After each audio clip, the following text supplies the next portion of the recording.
Something big is happening that could change everything we think we know about finance. We're on the verge of a massive shift, a global financial reset that's going to impact every single one of us. For years, we've operated under a certain set of rules, a system that seemed stable, even if it wasn't always fair. But the ground is shifting. The old ways of doing things are being challenged, and the future of money itself is uncertain. This isn't about fear-mongering, it's about facing reality. The signs are everywhere, and the smart money is already making moves. In this series, we're going to dive deep into this coming financial reset. We'll uncover what's happening, why it matters, and most importantly, what you can do to protect yourself and your wealth.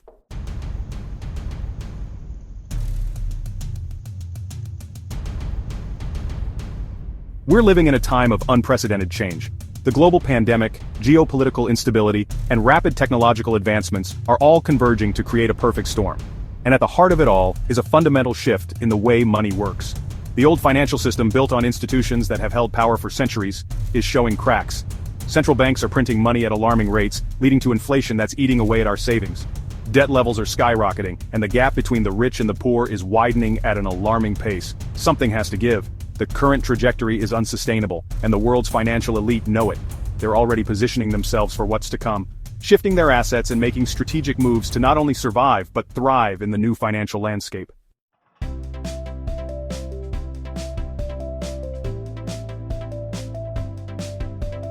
This isn't just about a market crash or a recession. This is about a fundamental reshaping of the global financial system. A new era is dawning, one where digital currencies, decentralized technologies, and alternative asset classes will play a dominant role. The rise of cryptocurrencies like Bitcoin is a clear sign of this shift. People are losing faith in traditional currencies and seeking alternatives that offer greater control, transparency, and security. This is just the beginning. The next few years will be critical. The decisions we make today will determine our financial future. Will we be caught off guard by the changes, or will we be prepared to navigate the uncertainty and emerge stronger on the other side?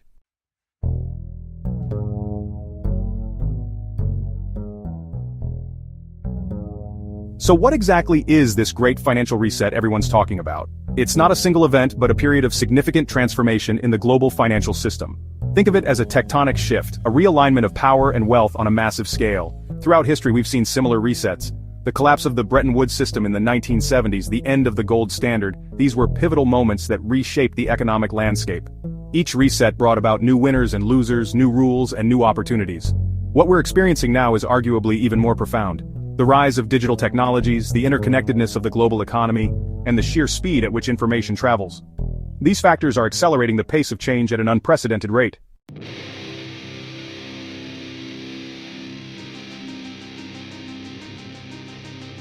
Remember what happened after the 2008 financial crisis? Governments bailed out the banks, printed trillions of dollars, and kept interest rates at near zero. While this prevented a complete collapse, it also created new problems, soaring debt levels, asset bubbles, and a widening wealth gap. Many experts believe we're approaching a similar inflection point. The system is overloaded with debt, inflation is rampant, and central banks are running out of options. Something has to give. The question is, what will trigger this reset? Will it be a sovereign debt crisis, a currency collapse, a cyber attack on critical financial infrastructure? The truth is, no one knows for sure. But what we do know is that the signs are flashing red, and it's time to pay attention.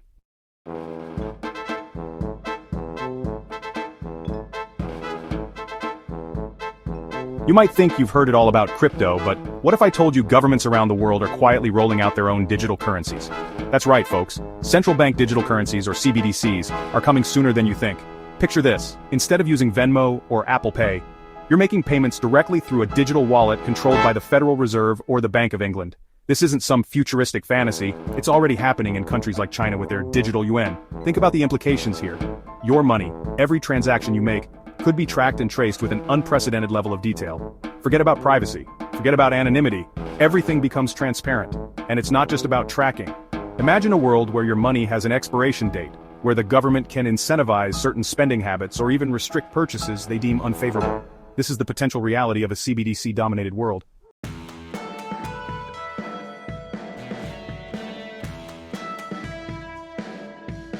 Now I know what you're thinking. Graham, isn't this just like using a debit card? Not quite. See, with CBDCs, governments gain the ability to program money itself. They can dictate how it's spent, where it's spent, and even when it expires. Imagine a stimulus check that can only be spent at certain businesses or on specific goods and services. Or picture a scenario where your access to funds is restricted because your social credit score took a hit due to a parking ticket. Sounds crazy, right? Proponents argue that CBDCs will increase financial inclusion, reduce crime, and streamline transactions. But at what cost? The potential for control and surveillance is simply too great to ignore. In a world of CBDCs, your financial freedom could be hanging by a thread, subject to the whims of government policy and algorithmic control. This is a future we need to be extremely cautious about.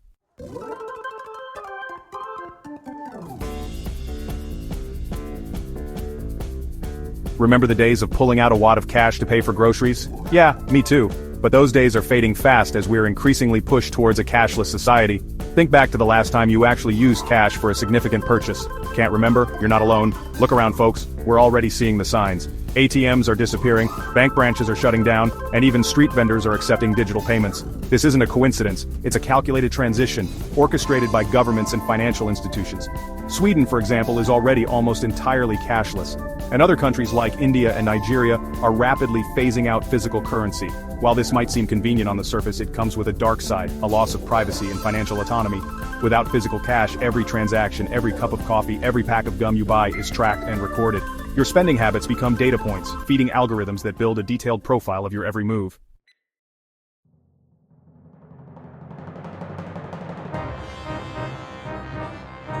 Think about it. When every transaction is digital, it leaves a trail. Governments and corporations can monitor your spending habits, track your movements, and even predict your future behavior. This level of surveillance is unprecedented and, frankly, pretty terrifying. And it's not just about privacy. What happens when the power goes out, or when a cyber attack cripples the financial system? Without physical cash, you could find yourself completely cut off from your own money. This push towards a cashless society is happening right under our noses, and it's time to start paying attention. We need to ask ourselves, are we willing to sacrifice our privacy and financial freedom for the sake of convenience? Because once cash is gone, it's gone, and with it goes a fundamental pillar of our financial autonomy.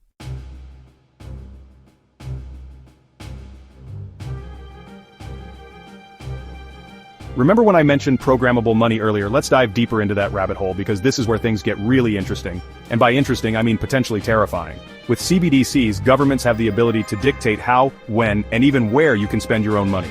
Imagine receiving government assistance that can only be spent on approved goods and services. Need to buy groceries? No problem. Want to buy a pack of cigarettes or a lottery ticket? Sorry, your money is programmed to say no. This is the level of control we're talking about, but it doesn't stop there. Imagine a world where your social credit score based on your online behavior and financial history determines your access to loans, insurance, and even employment opportunities. This isn't just the plot of a dystopian sci-fi movie, it's already a reality in China. The Chinese government's social credit system is a chilling example of how digital finance can be used to control and manipulate citizens. And while it might seem like a distant threat, the technology and the ideology behind it are spreading rapidly.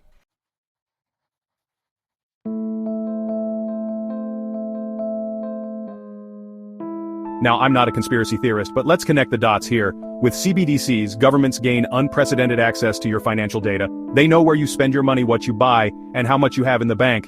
Add to that the rise of facial recognition technology, social media monitoring, and data harvesting, and you have a recipe for a surveillance state on steroids. Every aspect of your life, from your political views to your personal relationships, could be tracked and analyzed. This isn't about security, folks, it's about control. Control over your finances, your choices, and ultimately, your life. We're talking about a fundamental shift in the balance of power, one that could have devastating consequences for individual liberty and freedom. So, the next time you hear someone praising the convenience of a cashless society, remember the potential costs, because the price we pay for convenience might just be our freedom.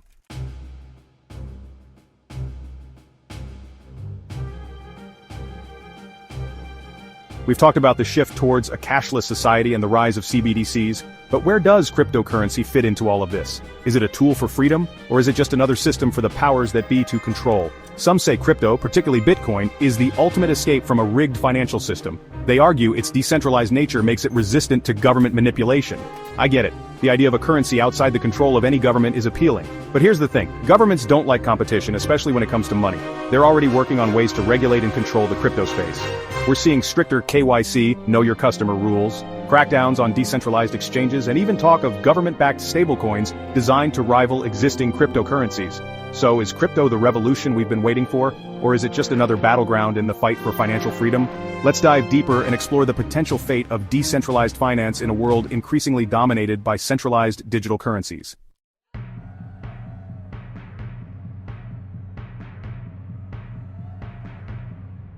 The crypto space is facing a fork in the road. On one path we have true decentralization, represented by DeFi, decentralized finance. This is where the real innovation is happening: lending, borrowing, and trading, all without traditional intermediaries. DeFi has the potential to create a truly open and accessible financial system, one that empowers individuals and levels the playing field. But here's the catch: it also threatens the established order. Governments and financial institutions are watching DeFi very closely, and they won't hesitate to step in if they feel their power is being threatened.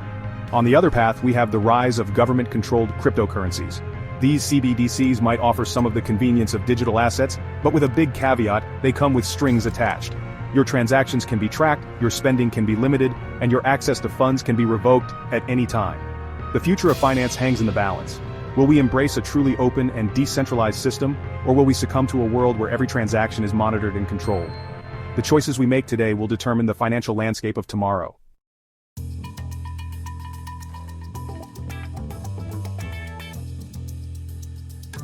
For centuries, gold has been seen as the ultimate safe haven asset. When currencies crumble and economies falter, gold has always held its value.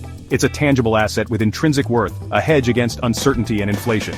Look, I'm a real estate guy, but even I can't deny the historical significance of gold. It's no secret that central banks around the world are increasing their gold reserves. Why?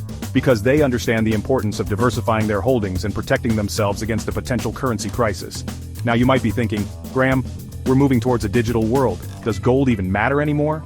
It's a fair question, but here's the thing. In times of extreme uncertainty, people tend to flock to what feels safe and familiar. And what's more reliable than a tangible asset that's been a store of value for thousands of years? While digital assets like Bitcoin are gaining popularity, gold's long-standing history and proven track record make it a compelling option in a world teetering on the brink of a financial reset.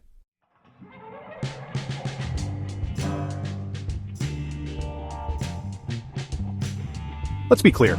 I'm not saying you should go all in on gold. But it's crucial to understand why smart money, like institutional investors and family offices, are diversifying their portfolios with physical assets like gold and other precious metals. They're not betting against the digital revolution, they're hedging against the unknown. They understand that a well-diversified portfolio should include a mix of assets, both digital and physical. Remember, diversification is key to mitigating risk. Having a portion of your wealth in physical assets like gold, silver, or even real estate can act as a buffer against volatility in the financial markets. In a world where governments are printing money at an unprecedented rate and inflation is eroding the purchasing power of fiat currencies, it's more important than ever to consider alternative stores of value.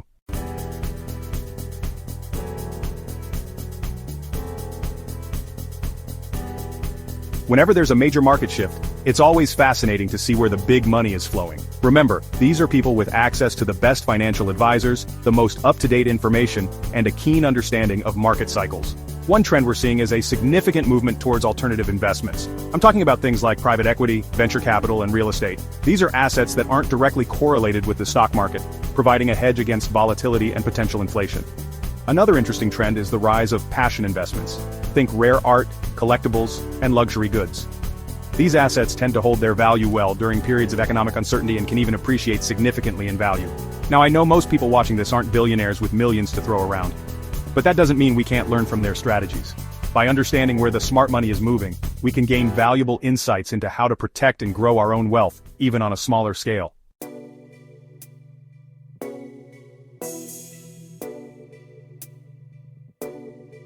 Look, the wealthy aren't just sitting on piles of cash, hoping for the best. They're actively taking steps to protect their wealth from the coming financial reset.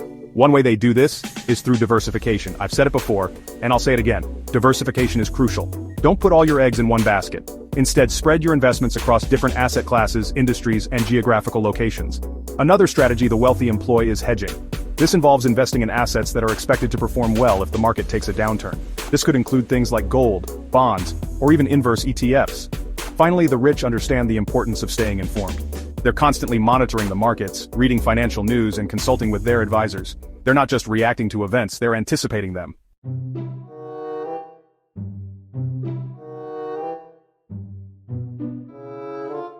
Okay, so we've talked about the big picture stuff, the global shifts, the rise of CBDCs, the decline of cash, but let's bring this back down to earth, back to your daily life. How will this financial reset actually impact you? What tangible changes might you see in your day-to-day? First off, let's talk about banking. Now, I know what you're thinking, Graham. Banking? That's not exactly exciting. But stick with me because this is important. With the rise of CBDCs, we could see a shift away from traditional banks as we know them. Imagine a world where your bank account isn't with Chase or Bank of America, but directly with the Federal Reserve. That's what some experts are predicting. Now this could have some serious implications. On the one hand, it could potentially mean lower fees and faster transactions, but on the other hand, it could also mean less privacy and more government control over your finances. Remember, with CBDCs, every single transaction you make can be tracked, analyzed, and potentially even restricted. And that brings us to another potential impact: limits on your financial freedom. We're already seeing this in some countries with capital controls and restrictions on cash withdrawals. Imagine a world where you can only withdraw a certain amount of money per week, or where the government can freeze your assets with the push of a button. This might sound like something out of a dystopian novel, but it's a very real possibility in a world of centralized digital currencies.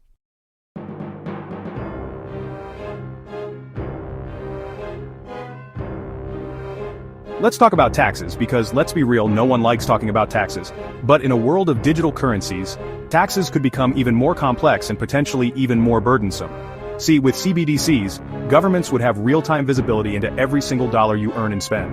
That means no more hiding income, no more creative deductions. The government would know exactly what you owe, down to the penny. And it gets even more interesting.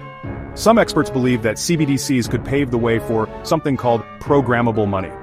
Now this might sound like something out of a sci-fi movie, but essentially it means that governments could program specific rules into how money is spent. For example, imagine your tax refund arrives, but you can only spend it on government-approved goods and services. Or, imagine the government decides to implement negative interest rates and your savings slowly dwindle away each month. Now I'm not saying that these scenarios are guaranteed to happen, but it's important to be aware of the potential implications of this technology. We're talking about a fundamental shift in the way our financial system operates, and it's crucial that we understand the potential risks as well as the potential rewards. So, what can you do about it? Well, that's exactly what we're going to cover in the next chapter. We'll discuss some practical steps you can take to prepare for the financial reset and protect your wealth. Remember, knowledge is power, and the more you know about what's coming, the better equipped you'll be to navigate these uncertain times.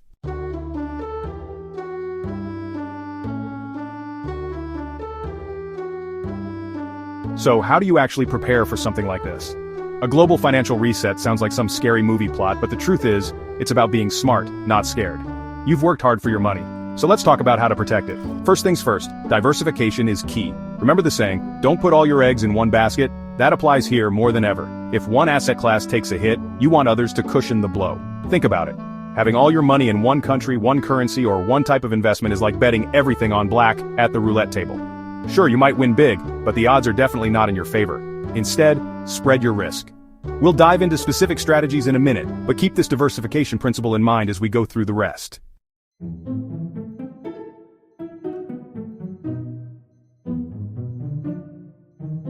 Now, let's talk crypto. As we've discussed, cryptocurrencies, especially Bitcoin, have a role to play in this evolving financial landscape. They're decentralized, meaning they're not controlled by any single government or institution, which can be a major advantage in times of uncertainty. But, and this is a big but, you've got to hold your crypto securely. Exchanges are convenient, but they're also vulnerable to hacks and restrictions. Remember what happened in Nigeria? Don't let your crypto become someone else's payday. This is where hardware wallets come in. These are physical devices like a super secure flash drive, specifically designed to store your crypto offline. Think of it like your personal Fort Knox for digital gold. Another smart move is diversifying within crypto itself. Stablecoins, pegged to the value of the US dollar or other stable assets, can provide a buffer against volatility. And remember, this isn't financial advice. Always do your own research before investing in anything.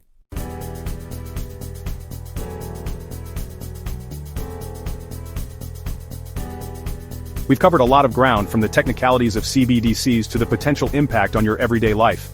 The big question is, what happens next? The truth is, no one knows for sure. The future is unwritten, and the financial landscape is constantly shifting, but that doesn't mean we should just sit back and wait. The more informed you are, the better equipped you'll be to navigate whatever comes next. This isn't about fear-mongering, it's about empowerment. Think of it like this: if a storm's brewing, you wouldn't just stand outside and hope for the best, would you? You'd prepare, you'd take precautions, you'd make sure you and your loved ones were safe. That's the mindset we need to adopt when it comes to our finances. Be proactive, be informed, and be prepared.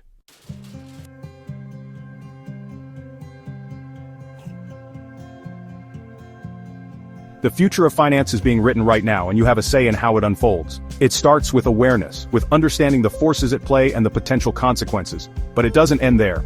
Knowledge without action is like a car without an engine. It might look impressive, but it won't get you very far. Once you understand the game, the next step is to learn how to play it, and play it well. That means taking control of your financial future, diversifying your assets, exploring alternative investments like precious metals and cryptocurrencies, and most importantly, never stopping your education. The financial world is changing, that's inevitable. But the power to adapt, to thrive, that's in your hands. So stay informed, stay vigilant, and most importantly, stay empowered.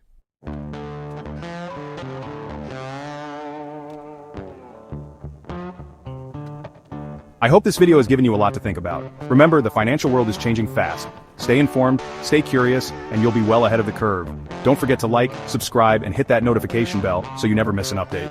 Until next time, take care of your money and it'll take care of you.